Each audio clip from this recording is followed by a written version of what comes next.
The storm that night was merciless. Rain lashed against the cracked windshield of an old pickup truck crawling down a lonely mountain road.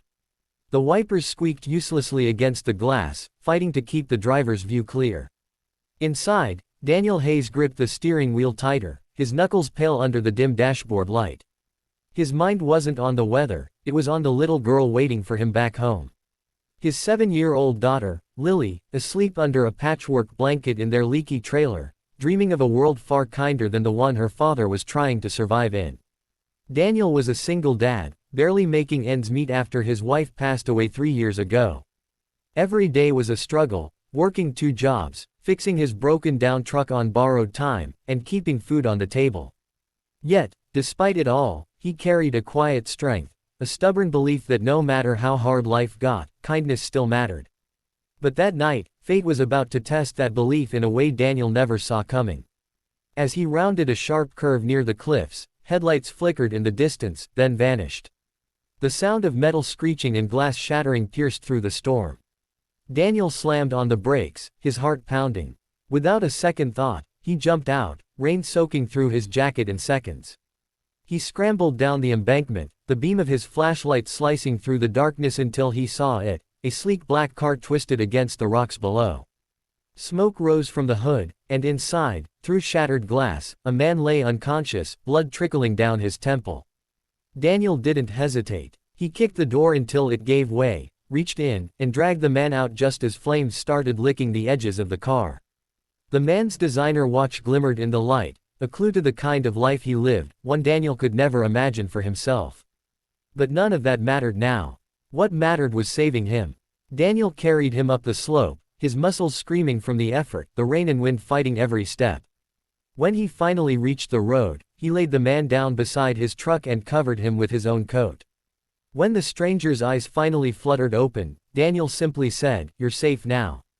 The man tried to speak, but his voice cracked before he slipped back into unconsciousness. Daniel didn't even know his name. Right finger if you believe in kindness, second chances, and the good that still exists in this world. Don't forget to like this video, share it with others, and subscribe to the channel. Your support helps stories like this reach more hearts. Daniel drove the injured man through the storm to the nearest hospital, 2 towns away. When they arrived, the nurses rushed him into the emergency ward, and Daniel stayed until dawn, watching from a corner chair. Exhausted, soaked, and shivering, he left quietly when the doctors assured him the man would live. He didn't wait for thanks, he just returned home to Lily, who ran into his arms when he walked through the door.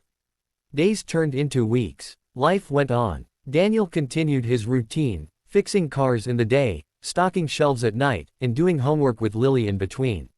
He never mentioned the rescue to anyone. For him, doing the right thing wasn't something you bragged about, it was just who you were. But miles away, in a glass-walled hospital room overlooking the city, a man named Alexander Pierce was recovering, and thinking. Alexander was a billionaire industrialist, a man known more for his ruthless business deals than for any trace of compassion. The accident had changed something in him. He remembered flashes of the rescue, the rough hands pulling him free, the warm coat wrapped around him, the calm voice assuring him he'd be all right. And he remembered one thing clearly. The man's truck had a cracked windshield and an old license plate with faded numbers. Alexander couldn't shake it off. Despite his wealth, his mansion, his power, he couldn't stop thinking about the man who had saved his life.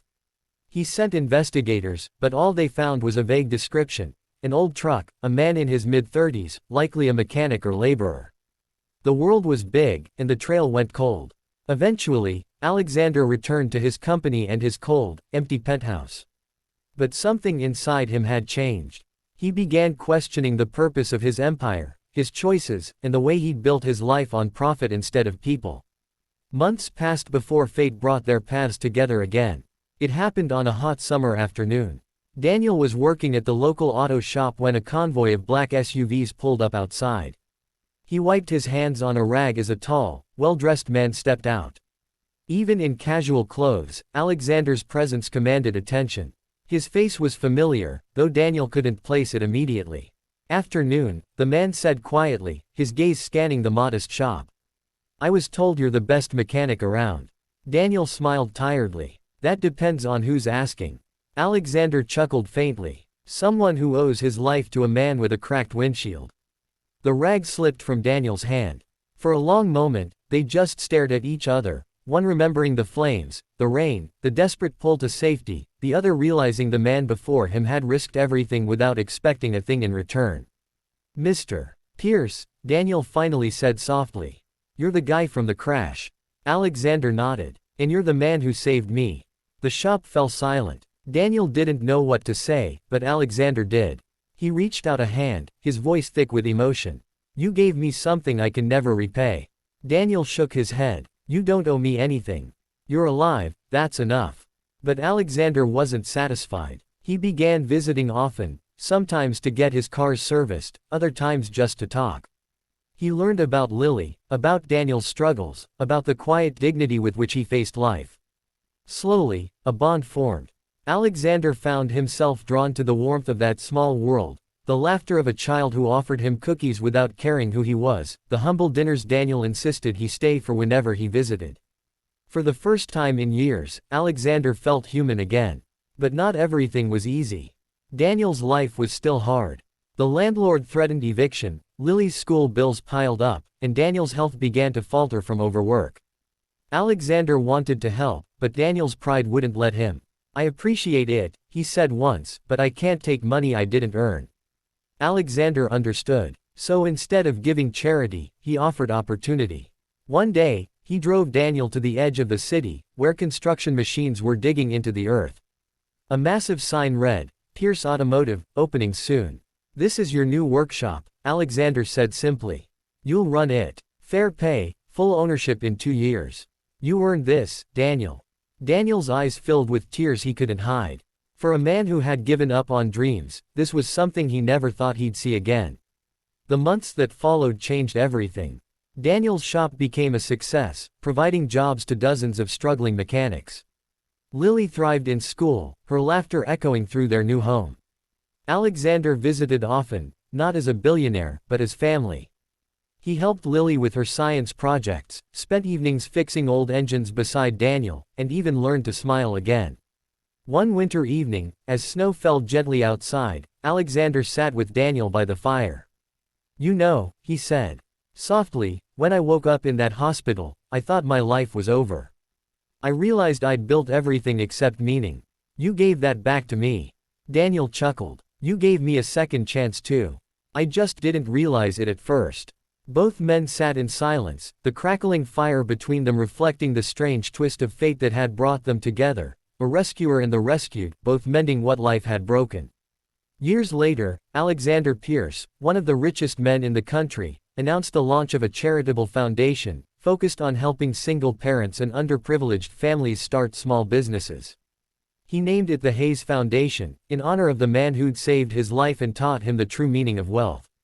When asked by reporters about the story behind the name, Alexander simply said, "A man once pulled me out of fire, literally and figuratively.